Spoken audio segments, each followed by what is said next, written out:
Let me tell you a story. This story is about a lady called Rukia. Rukia walked over 100 miles through drought-stricken Somalia with 3 kids, fleeing the worst disaster her region had seen in 40 years. The devastating drought had destroyed everything in its path. Her village well dried up, their livestock perished, every crop failed. When there was nothing left, this mother made the impossible decision to leave home, carrying her youngest child on her back while holding the hands of her 2 other children.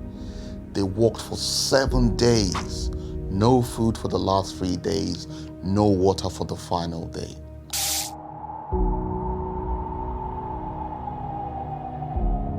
Her youngest child, just 2 years old, was unresponsive when they finally reached an old station.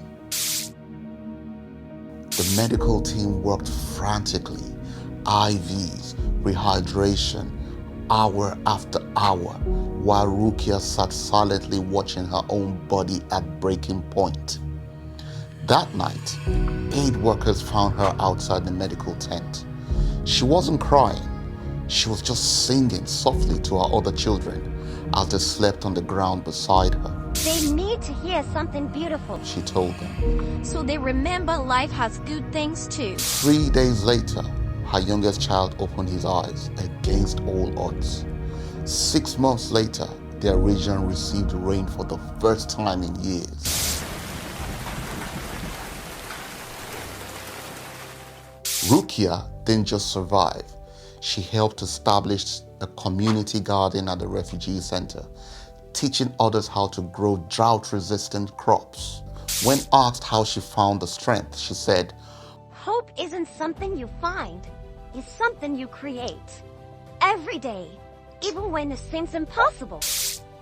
In a world that constantly tests human limits, Rukia's story teaches that hope is not just wishful thinking. It's an act of courage, a form of resistance against despair. Hope is what made her sing to her children in her darkest hour. Hope is what pushed her tired feet forward for 7 days. Hope is what gave her the vision to plant seeds in soil that others saw as barren.